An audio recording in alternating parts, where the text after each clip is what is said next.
एक बार फिर मैं आप सभी छात्रों का अपने YouTube channel the mathematics classes में स्वागत करते हैं। पिछले वीडियो में हम जो पढ़ाए थे उसमें 4.5 का वर्कआउट बनाए थे और थ्योरी दिए थे, जाके इस पर सवाल कैसे बनेगा उसमें थ्योरी सिद्ध किए थे और उस पर जो कुछ प्रॉब्लम सॉल्व किए थे वो वर्कआउट का था। 3-4 क्वेश्चन देखे थे, तो लगातार वीडियो डाल रहे हैं। उसमें हम जो क्लास में पढ़ाए थे रिलेशन, फंक्शन, बाइनरी ऑपरेशन, उसके बाद तो वीडियो लगातार दे रहे हैं। मैट्रिक्स का दिए, उसके बाद डिटर्मिनेंट दिए, उसके बाद इन्वर्स का भी दिए, अब डिटर्मिनेंट का चल रहा है। इसमें एक चैप्टर ये 4.5 है और इसके बाद 4.6 है, उसके बाद विविध है, तो ये डिटर्मिनेंट आपका समाप्त हो जाएगा। इसके बाद कैलकुलस शुरू हो जाएगा और कैलकुलस 44 नंबर का पूछता है, जो कि आपका तीसरा यूनिट है, वो कैलकुलस शुरू होगा। आज हम लोग देखेंगे एक्सरसाइज 4.5 में जितने भी क्वेश्चन है टोटल को बारी बारी से देखेंगे। तो पहला क्वेश्चन कह रहा है 4.5 में जो एक नंबर का जो दो क्वेश्चन दिया हुआ है, एक नंबर में एक है 2 ऑर्डर का, दूसरा है 3/3 ऑर्डर का, और दोनों में कहा है एडजॉइंट ज्ञात करने के लिए। तो आपको बताया है थ्योरी में एडजॉइंट किसी भी मैट्रिक्स का कैसे ज्ञात करते हैं। तो सबसे पहले जो मैट्रिक्स दिया हुआ रहता है उस मैट्रिक्स के हिसाब से एक नया अवयव बनाते हैं, जिसका एलिमेंट जो होता है उस मैट्रिक्स के एलिमेंट का कोफैक्टर होता है। तब उसका हम लोग ट्रांसपोज लेते हैं, तो वही उस मैट्रिक्स का क्या होता है, एडजॉइंट होता है। वही हमने किया है। ये मैट्रिक्स दिया हुआ था, इसको ए मान लिए, ए इक्वल टू 1 2 3 4, यहाँ ABC कुछ भी वैल्यू आप मान सकते हैं मैट्रिक्स में। अब क्या करना है, एक नया अवयव बनाना है जिसका एलिमेंट इसका कोफैक्टर होगा। तो लिखे हैं again let B is the matrix whose elements are corresponding cofactors of A. इसका मतलब हुआ, माना बी एक अवयव है जिसका अवयव ए के अवयवों का कोफैक्टर है, ए के संगत अवयवों का क्या है, कोफैक्टर है। तो कोफैक्टर हम लोग मालूम करेंगे 1 का। तो ये पहला रो पहला कॉलम पर है, इसलिए प्लस में होगा, और इसके सामने का रो कॉलम खत्म, तो ये क्या हो जाएगा, +4। इसका मालूम करना है तो यहाँ माइनस में होगा, क्योंकि पहला रो दूसरा कॉलम पर है, तो यह क्या लगेगा, माइनस। और इसका मालूम करना है तो इसके सामने का रो और ये कॉलम समाप्त होगा, तो क्या होगा, 3। अब इसका मालूम करना है तो ये दूसरा रो पहला कॉलम पर है तो माइनस लगेगा, ये और ये समाप्त होगा तो क्या होगा, 2। अब इसका मालूम करना है तो दूसरा रो दूसरा कॉलम पर है, तो इसलिए यहाँ क्या होगा, प्लस, और इसके सामने का रो कॉलम खत्म हो जाएगा तो क्या हो जाएगा, 1। ये हो गया आपको बी, जिसका एलिमेंट ए के अवयव का क्या होता है, कोफैक्टर। अब इसका जो ट्रांसपोज लेंगे, परिवर्त ज्ञात करेंगे, वही उसका एडजॉइंट हो जाएगा। तो इसका ट्रांसपोज लिए हैं, ट्रांसपोज का मतलब रो बदल जाएगा कॉलम में, देख लीजिए। Adjoint of A equal to transpose of B, B का ट्रांसपोज, तो ये रो बदलेगा किसमें, कॉलम में, ये फिर रो बदलेगा किसमें, कॉलम में। इस तरह से ये 2/2 ऑर्डर का कोई भी मैट्रिक्स दिया रहेगा और कहेगा एडजॉइंट मालूम करने के लिए, तो इसी तरह से आप एडजॉइंट ज्ञात कीजिएगा।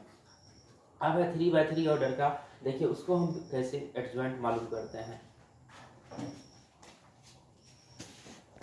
अब देखिए इसका दूसरा क्वेश्चन है इसी में, ये है 3/3 ऑर्डर का। इससे पहले जो क्वेश्चन बताए थे वो था 2/2 ऑर्डर का, तो उसका भी एडजॉइंट देख लिए। अब ये है 3/3 ऑर्डर का। तो आपको 12th में जब भी क्वेश्चन पूछेगा तो यही पूछेगा, या तो 2/2 ऑर्डर का पूछेगा या 3/3 ऑर्डर का पूछेगा, इससे ज़्यादा नहीं पूछने वाला है। तो ये है आपको कि ए दिया हुआ है, तो कह रहा था इसका एडजॉइंट निकालने के लिए। तो एडजॉइंट कैसे निकालेंगे, एक नया अवयव बनाएंगे जिसका एलिमेंट जो होगा दिए गए अवयव का क्या होता है, कोफैक्टर होता है। तो ए दिया हुआ है, देखिए फिर माना बी अवयव ए के, यहाँ कोमा लगा दीजिए, बी अवयव ए के अवयवों के सहखंडों का अवयव, बी जो है अवयव ए के अवयवों के क्या है, सहखंडों का अवयव है। तो अब इसका कोफैक्टर 1 का कोफैक्टर मालूम करना है। तो कोफैक्टर मालूम करते हैं तो वो जहाँ रहता है उसके सामने का रो कॉलम को समाप्त करते हैं और प्लस माइनस के साथ। तो ये पहला रो पहला कॉलम पर है तो क्या होगा, प्लस, इसके सामने का रो और ये कॉलम समाप्त होगा, तो 3 गुना 1 3, माइनस 5 गुना 0 0, 3 माइनस 0।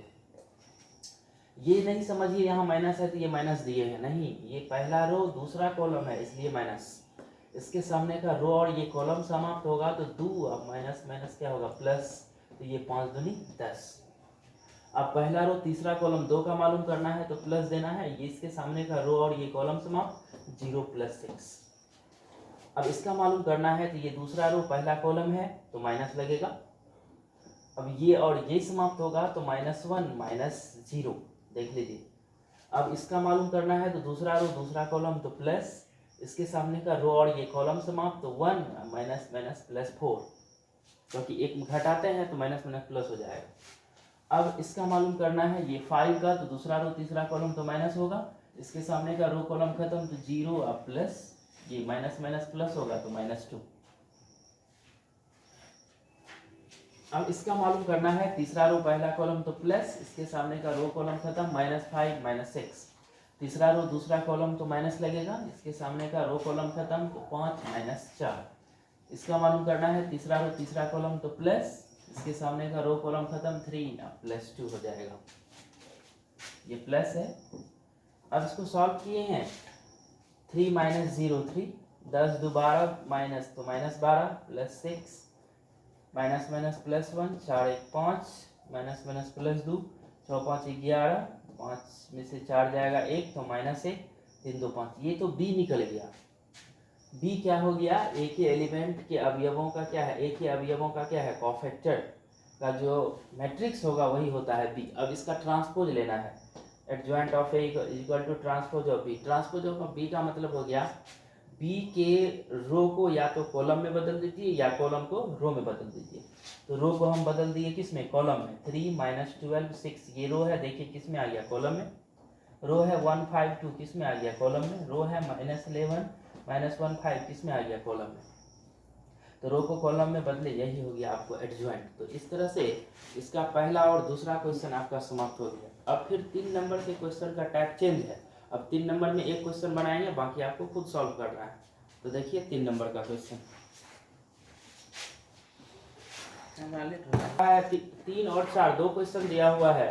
दोनों में कह रहा है आपको क्या सिद्ध करने के लिए, a into adjoint a equal to adjoint a into a equal to determinant a into i। दोनों क्वेश्चन में 3 और 4 में। 3 नंबर में है 2/2 ऑर्डर का और 4 नंबर में है 3/3 ऑर्डर का। दोनों का प्रोसेस सेम ही बनेगा। तो कह रहा है सिद्ध करने के लिए a into adjoint a equal to determinant a into i। तो डिटर्मिनांट का जरूरी पड़ेगा, उसके बाद एडजॉइंट का जरूरी पड़ेगा, और i होता है यूनिट मैट्रिक्स जिसका डायगोनल एलिमेंट 1 होता है, बाकी 0 होता है। ये दिया हुआ है, इसका डिटर्मिनांट ले लिए। डिटर्मिनांट तोड़ने का नियम, पहले इसको मल्टीप्लाई करेंगे तो -12, इसको माइनस करेंगे तो माइनस माइनस प्लस हो जाएगा 12, तो ये हो जाएगा 0। अब एक मैट्रिक्स लिए हैं B, लिखे हैं B is the matrix whose elements are corresponding cofactors of A। इसका मतलब हुआ B एक अवयव है जिसका एलिमेंट A के अवयव का क्या है, कोफैक्टर है। तो इसका कोफैक्टर होगा वो B होगा। 2 का कोफैक्टर, इसके सामने का रो कॉलम समाप्त, -6। 3 का कोफैक्टर मालूम करेंगे तो ये माइनस में आएगा, पहला रो दूसरा कॉलम है तो माइनस, इसके सामने का रो कॉलम समाप्त, तो ये -4। इस तरह से दूसरा रो पहला कॉलम है तो माइनस तो होगा ही, लेकिन ये और ये समाप्त होगा तो -3। इसका मालूम करना है तो ये और ये समाप्त होगा तो +2।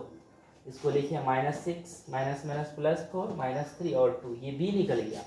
अब इसका ट्रांसपोज लेंगे, b का ट्रांसपोज, तो वो एडजॉइंट होगा। Adjoint of a equal to transpose of b। इस रो को बदल दीजिए कॉलम में, रो को बदल दीजिए कॉलम में। अब कह रहा है a इंटू एडजॉइंट a को गुना कीजिए या एडजॉइंट a इंटू a को गुना कीजिए, दोनों बराबर होगा।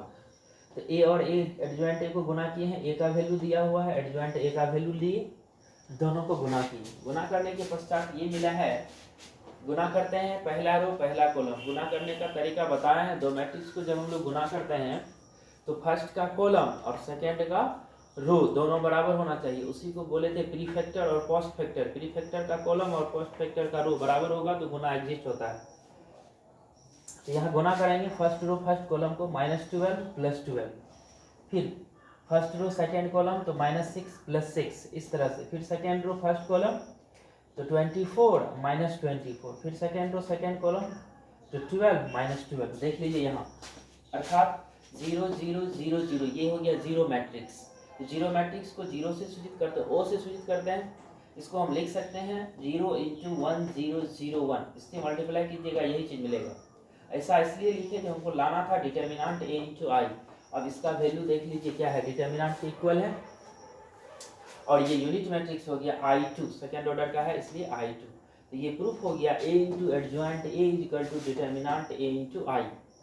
अब आप एडजॉइंट ए इंटू ए भी निकालिएगा तो यही चीज मिलेगा, डिटर्मिनेंट ए इंटू आई। तो एक लाइन लिखेंगे इसमें, देखिए सवाल कंप्लीट हो गया, एक लाइन लिख देंगे और ये हो गया। सिमिलरली कर देंगे, जैसे ए इंटू एडजॉइंट ए लिखे हैं उसी तरह से एडजॉइंट ए इंटू ए का भी वैल्यू लिख देंगे तो उतना ही आएगा। तो सिमिलरली करके इसको हम कर देते हैं।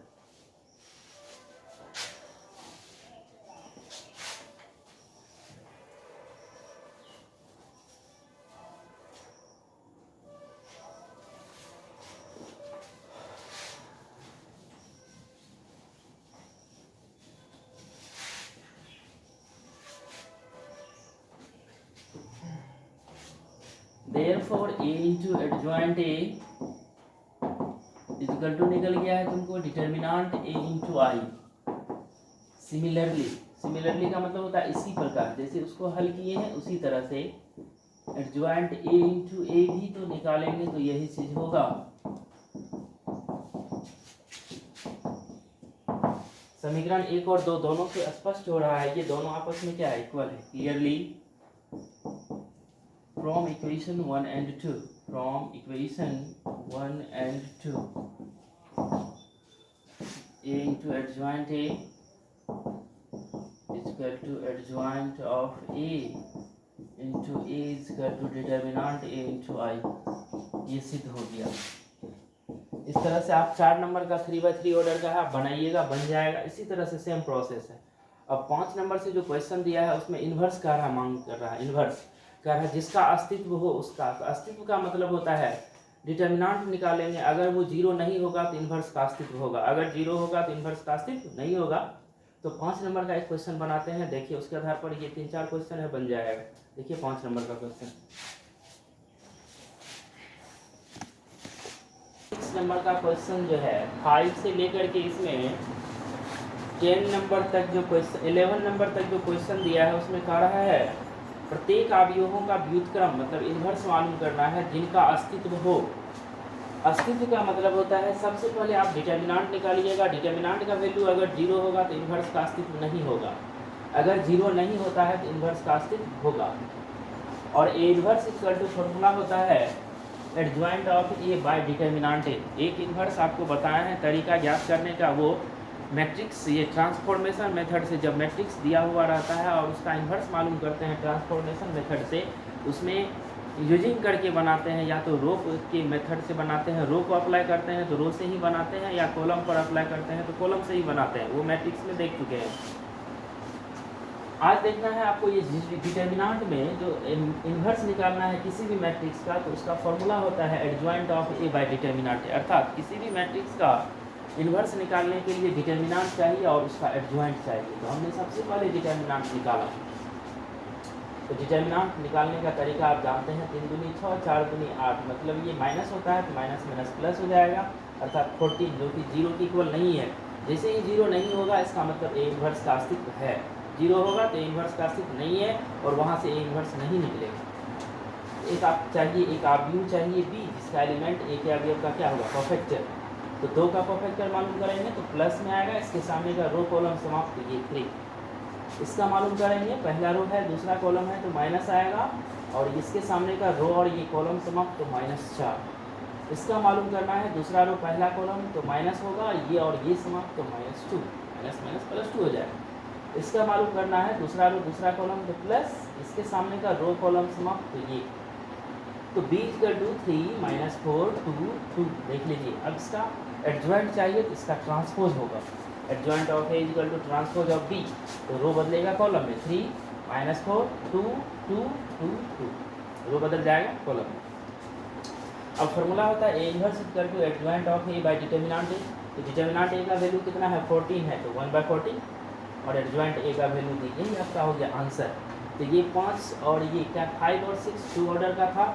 अब यहाँ 7 से लेकर 11 तक 3 ऑर्डर का है, तो हम लास्ट क्वेश्चन 11 नंबर का बना देते हैं 3 ऑर्डर वाला। तो कैसे 3 ऑर्डर का इन्वर्स निकलेगा, इसी मेथड से बनेगा। देखिए 5 और 6 था 2 ऑर्डर का, वो उसमें बना दिए एक सवाल। 7 से लेकर 11 तक 3/3 ऑर्डर का है, तो हम 11 नंबर का बनाए हैं। इसी तरह से आप वो 3-4 क्वेश्चन आप बनाइएगा। जो दिक्कत होगा तो फ़ोन कीजिएगा या कमेंट में लिखिएगा। अब है ए दिया हुआ है सिर्फ ये दिया हुआ है, उसको हम मान लीजिए ए, बनाने में सहूलियत होता है, ए मान लीजिए, लेट ए इक्वल टू। अब इसका डिटर्मिनेंट लेना है। डिटर्मिनेंट इसलिए लेना है क्योंकि इन्वर्स का अस्तित्व है कि नहीं है तो डिटर्मिनेंट से न चेक होगा। तो डिटर्मिनेंट निकाले, तो डिटर्मिनेंट में क्या किए, एक्सपेंडिंग अलोंग R1 बोले थे। डिटर्मिनेंट जब क्लास शुरू किए थे तो किसी से भी एक्सपेंड कीजिएगा उसका वैल्यू मतलब आंसर सेम आता है। R1 से एक्सपेंड किए, आप R2 से भी करके देखिए यही चीज़ आएगा, किसी से भी करके देखिए। तो R1 से एक्सपेंड किए हैं, इसके सामने का ये क्या कहते हैं, मतलब ये 1 से R1 ये हुआ तो ये जैसे 1 0 0 है तो सिर्फ ये 1 वाला एलिमेंट होगा। इसके सामने का रो और ये कॉलम समाप्त होगा तो minus cos square alpha minus sin square alpha, बाकी तो वो 0 ही हो जाएगा, इसलिए नहीं लिखा। अब माइनस जब कॉमन लेंगे तो cos square alpha plus sign square alpha 1 होता है, जब एंगल सेम होता है तो 1 होता है, तो -1 ये 0 के बराबर नहीं हुआ, अतः ए इन्वर्स का अस्तित्व है। अब एक बी एक अवयव निकालना है जिसका एलिमेंट जो होगा ए के अवयव का कॉफैक्टर, तो लिखे हैं फिर माना बी इक्वल टू अवयव ए के अवयवों के सहखंडों का अवयव, अर्थात अब प्रत्येक एलिमेंट का कॉफैक्टर निकालना है इसका। तो 1 का कॉफैक्टर निकालेंगे, इसके सामने का रो और ये कॉलम समाप्त, minus cos square alpha minus sin square alpha, देख लीजिए। फिर इसका निकालना है first row second column minus लगेगा, इसके सामने का रो और ये कॉलम समाप्त, माइनस ये 0 हो जाएगा -0, देख लीजिए। अब इसका निकालना है जिसके सामने का रो और ये कॉलम समाप्त, 0 -0। फिर इसी तरह से टोटल एलिमेंट का कॉफैक्टर निकाले हैं। कॉफैक्टर बार बार चल रहा है, कॉफैक्टर की बात कितना 3-4 क्लास से तो कॉफैक्टर चल रहा है, दिक्कत है तो फिर भी कॉल करके आप समझ सकते हैं। तो ये कॉफैक्टर निकालें, डी इक्वल टू हो गया। अब इसका एडजॉइंट निकालना है, इसका ट्रांसपोज होता है, रो को बदलेंगे कॉलम में, तो ये रो बदल गया किसमें, कॉलम में, देख लीजिए टोटल रो बदल गया है कॉलम में, टोटल रो बदल गया है कॉलम में। अब फॉर्मूला होता है A inverse equal to adjoint of A by determinant A. Determinant A का वैल्यू है -1, तो 1 बाय -1। अब ये नहीं कहिएगा 1 कहाँ से आया, तो ये 1 बटे के रूप में है ना, इसलिए 1 बाय लिख दिए। एडजॉइंट ए का वैल्यू इतना दिए, -1 से गुना किए, माइनस माइनस प्लस 1, तो 0 में तो माइनस प्लस लिखा नहीं जाता है, इसलिए 0 लिख दिए। 0 minus minus plus cos alpha minus minus plus sine alpha, फिर ये 0 minus minus plus sine alpha plus minus minus cos alpha. इस तरह से ये क्वेश्चन आपका कंप्लीट हो गया। 11 नंबर का इन्वर्स का रहा था ज्ञात करने के लिए, तो हम उम्मीद करते हैं 7 से लेकर 11 तक का क्वेश्चन इसी आधार पर बनेगा, आप बनाइएगा। अब जो दिया है 12 नंबर का क्वेश्चन, 12 नंबर का क्वेश्चन हम आपको बोले थे एक दिन पिछले वीडियो में, जो ये 12 नंबर का क्वेश्चन कभी नहीं पूछा है और ना पूछेगा, क्योंकि ये लॉन्ग हो जाता है और इसको आप बनाइएगा घर बैठ के, आराम से बनेगा। पहले आप ए इन्वर्स निकालिएगा, फिर बी इन्वर्स निकालिएगा, फिर दोनों को गुना कर लीजिएगा, फिर ए और बी को गुना करके उसका इन्वर्स निकालिएगा। पीछे वर्कआउट में बना हुआ है, बना लीजिएगा। 13 नंबर का क्वेश्चन, इस तरह का क्वेश्चन वर्कआउट में बना दिए हैं, फिर भी देखिए 13 और 14 इंपॉर्टेंट क्वेश्चन है, हम बना देते हैं। 15 आपको खुद बनाना है, 15 और 16 हम 13 14 बना देते हैं। देख लीजिए 13 नंबर का क्वेश्चन,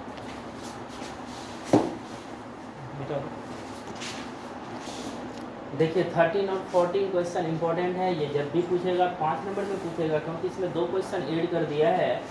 पहला क्वेश्चन ये कह रहा है, इस तरह का क्वेश्चन आप पीछे देख भी चुके हैं, फिर भी दिया है। पहला कह रहा है दर्शाइए कि, मतलब सिद्ध करके दिखाना है आपको, जो इतना इक्वल टू क्या होगा, जीरो मैट्रिक्स। जीरो मैट्रिक्स का मतलब होता है a matrix having all the elements are zero, मतलब टोटल एलिमेंट उसका क्या होगा, जीरो। मतलब इसको सिद्ध करना है, ए स्क्वायर 5a 7i, आई हो गया यूनिट मैट्रिक्स जिसका डायगोनल एलिमेंट 1 होता है, बाकी 0, मतलब सबका मान देंगे अपने आप 0 हो जाएगा, पहला। दूसरा कह रहा है उसी इक्वेशन की सहायता से ए इन्वर्स भी ज्ञात करना है, तो 2 क्वेश्चन है इसमें। तो फर्स्ट फेज में हम लोग 0 सिद्ध करेंगे। ए दिया था, ए स्क्वायर निकाल लीजिए गुना करके, A into A, first row first column first row second column second row first column second row second column, गुना की वो मैट्रिक्स मिला। अब सबका वैल्यू रख दिए यहाँ, A square minus 5a plus 7i, A square का वैल्यू ये देखिए यहाँ से -5 इंटू ए का वैल्यू यहाँ से प्लस 7 इंटू आई, बता वैल्यू अपने मन से देना है। यूनिट मैट्रिक्स जितना ऑर्डर का ए रहेगा उतने ऑर्डर का आई लेना है, ये नहीं जो ए दिया है 2 ऑर्डर का आई ले लेंगे 3 ऑर्डर का, गलत हो जाएगा। जितना ऑर्डर का ए रहेगा उतने ऑर्डर का आई लेना है। तो ए था 2/2 का, आई लेंगे 2/2 का, 1 0 0 1। अभी 7 से मल्टीप्लाई होगा तो 7 0 0 7, देख लीजिए बाकी ये दोनों वैसे है, 5 से गुना करके लिख लीजिए। अब ये भी प्लस ये भी प्लस, दो मैट्रिक्स को ऐड किए, दोनों प्लस वाला 8 7 15, 5 प्लस 0 ये। अब इसमें से इसको माइनस कर दिए, टोटल एलिमेंट 0 हो गया, देख लीजिए, इसको बोलेंगे जीरो मैट्रिक्स, तो इतना इक्वल टू 0 प्रूफ हो गया पहला। सेकेंड पार्ट में कह रहा है ए स्क्वायर माइनस ये इक्वेशन की मदद से कह रहा है, इसकी सहायता से, अर्थात इस इक्वेशन की मदद से आपको ए इनवर्स निकालना है।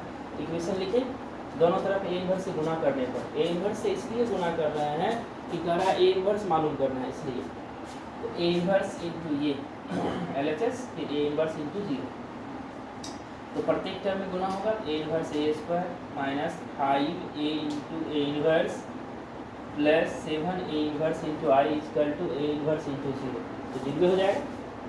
अब यहाँ दो ए स्क्वायर है का मतलब ए गुना ए, एक ए को ए इनवर्स में लिखे, एक को बाहर किए, ए इंटू ए इनवर्स आई होता है, देखिए बगल में लिख दिए, और ए इनवर्स इंटू आई भी ए इनवर्स के बराबर होता है। पढ़ाए हैं किसी भी मैट्रिक्स को जब आई से मल्टीप्लाई करते हैं तो वही मैट्रिक्स मिलता है। अगला स्टेप में देखिए, थोड़ा सा इसको आगे बढ़ेंगे तो ये सॉल्व हो जाएगा। ए इंटू ए इनवर्स या ए इनवर्स इंटू ए होता है आई के इक्वल, तो I into A minus 5i plus 7 A inverse equal to क्या होगा 0। एक लाइन दो लाइन लिखेंगे वो बन जाएगा, देखिए थोड़ा सा।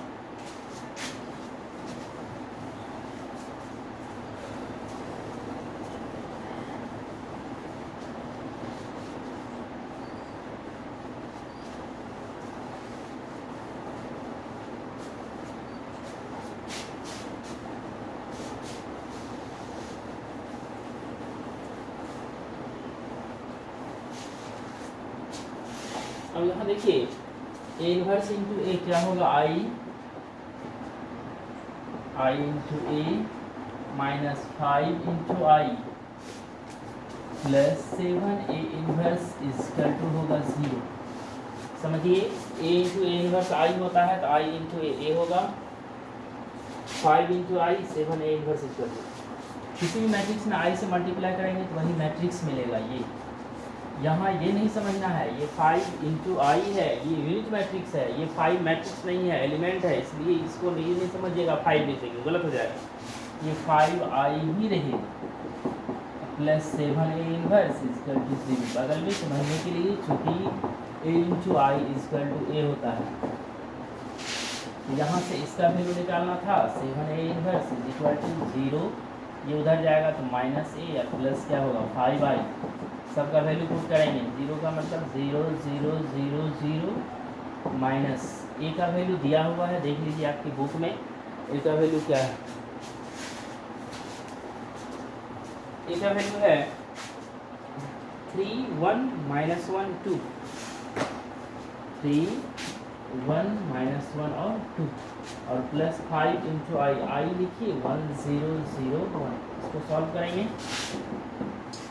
0 0 0 0 माइनस 3 1 माइनस 1 2, और ये होगा 5 से मल्टीप्लाई करेंगे 5 0 0 5,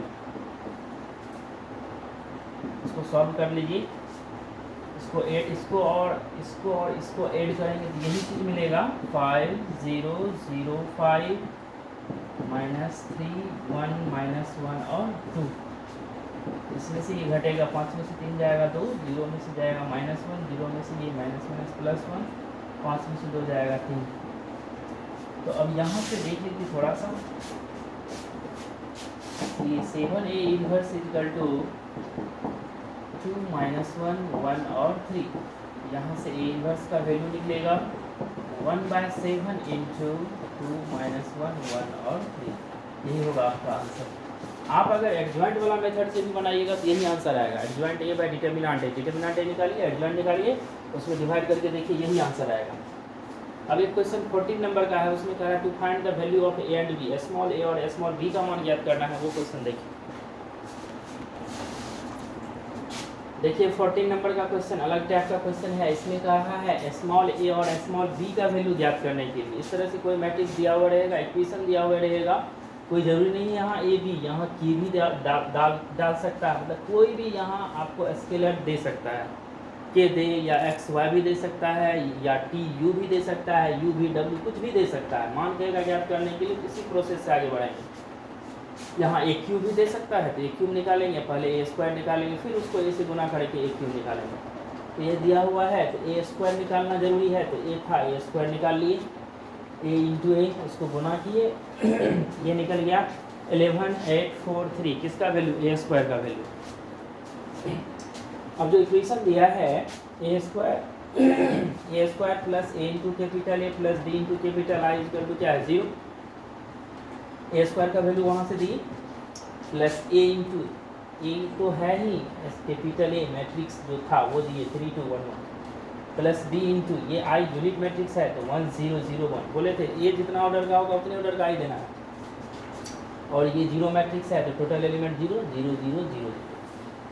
अब इसको गुना करें, इसको छोड़ दिए उसको भेज देंगे RHS में, ये प्लस में है RHS जाएगा क्या हो जाएगा माइनस, इसको गुना करेंगे तो 3a 2a a plus B से करेंगे b 0 0 b और इसको उधर भेज दीजिए RHS में। अब ये ऐड होगा, दो मैट्रिक्स का ऐड होता है, इसका मतलब ऑर्डर सेम होना चाहिए उसका, तब कॉरस्पॉन्डिंग एलिमेंट को हम लोग ऐड करते हैं। तो 3a में b जुटेगा 3a plus B, 2a में 0 जुटेगा 2a प्लस 0, a में 0 जुटेगा a प्लस 0, a में b जुटेगा a प्लस b, इसमें से इसको माइनस करेंगे 0 में से 11 जाएगा -11 घटा के ये देखिए। अब पढ़ाए हैं अवयव की समानता, दो अवयव बराबर होता है तो दोनों का ऑर्डर सेम होता है, और संगत अवयव बराबर, संगत अवयव का मतलब ये है ये जिस स्थान पर है उधर भी उसी स्थान का एलिमेंट लेना है। तो ये पहला रो पहला कॉलम पर है, इधर भी पहला रो पहला कॉलम -11, तो 3a प्लस बी होगा -11, 2a हो जाएगा -8, a हो जाएगा -4, a प्लस बी होगा -3, मतलब इधर जिस स्थान पर है उसी स्थान में उधर देखना है। तो 3a plus B equal to -11, 2a equal to -8, तो a का वैल्यू यहाँ से -4, इस वैल्यू को यहाँ रख दिए a की जगह पर, तो b का वैल्यू निकल गया यहाँ से b equal to -11 -3a, a का वैल्यू -4 तो -12 माइनस प्लस क्या दिया 12, 12 में से 11 जाएगा 1, अर्थात a का वैल्यू -4 और b का वैल्यू 1। ये हो गया आपका आंसर। इस तरह का क्वेश्चन पूछेगा 5 नंबर में पूछेगा। अब जो दो क्वेश्चन है 15 और 16 सेम क्वेश्चन है, उसमें 3 ऑर्डर एक क्यूब वाला है, इक्वेशन की मदद से कह रहा है आपको इन्वर्स निकालने के लिए, तो वो बन जाएगा। अब ऑब्जेक्टिव है, थोड़ा थोड़ा करके ऑब्जेक्टिव है, उस ऑब्जेक्टिव को देखिए। ऑब्जेक्टिव वैसे हम ये पढ़ा दिए हैं, ये ऑब्जेक्टिव ये 17 और 18 नंबर देखिए। 17 का जो हम पढ़ाए हैं, यदि ये 3/3 कोटि का वर्ग अवयव है तो एडजॉइंट ए का मान हम थ्योरी में ही पढ़ाए हैं। n ऑर्डर का होता है तो एडजॉइंट ए का जो डिटर्मिनेंट होता है वो डिटर्मिनेंट ए पर पावर n-1 होता है। यहाँ 3 ऑर्डर का है तो एडजॉइंट ए पर पावर हो जाएगा 3-1, अर्थात इसका हो जाएगा डिटर्मिनेंट ए स्क्वायर, ये हो जाएगा बी नंबर का आंसर। तो ये 17 और 18 ऑब्जेक्टिव हम बना देते हैं और ये चैप्टर समाप्त हो जाएगा। तो कल से हम ये बताएंगे आपको solution of A system of linear equation using inverse of A matrix, वो देखेंगे कल। पहले देख लीजिए ऑब्जेक्टिव। ये 17 और 18 नंबर का काफ़ी इंपॉर्टेंट क्वेश्चन है, बार बार पूछता है 12th बोर्ड एग्जाम में। ये है पहला दिया हुआ है ए की कोटि है 3/3, तो एडजॉइंट ए का डिटर्मिनेंट कितना होगा। हम पढ़ाए हैं अगर ए की कोटि n/n होता है तो डिटर्मिनेंट ए का जो ये एडजॉइंट ए का जो डिटर्मिनेंट होता है वो डिटर्मिनेंट ए पर पावर n-1 होता है। जितना ऑर्डर का रहेगा ना उसमें से एक माइनस कर देना है। ये फॉर्मूला है, थ्योरम हम सिद्ध किए हैं पिछले वीडियो में, आप देख लीजिएगा, नहीं देखे हैं तो। अब यहाँ n का वैल्यू 3 दिया हुआ है, बस इस n के जगह पर 3 देना है, 3-1 तो क्या हो जाएगा ए स्क्वायर, डिटर्मिनेंट ए का स्क्वायर।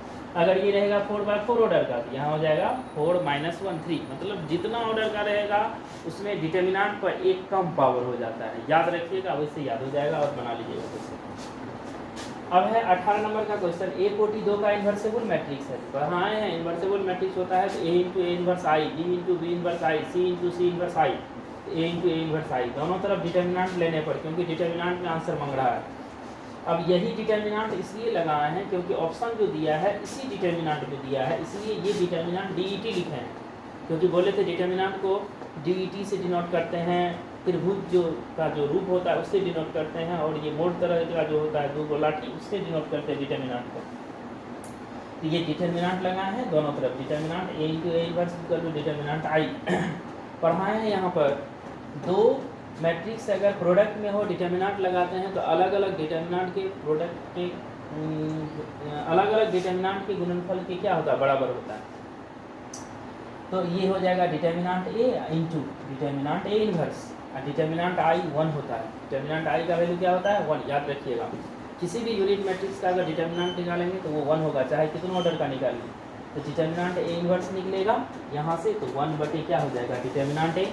ये इसका राइट आंसर हो जाएगा बी। आज की वीडियो में इतना ही रहेगा, धन्यवाद। कल का क्लास जो होगा काफ़ी इंपॉर्टेंट है, वो देखेंगे कल।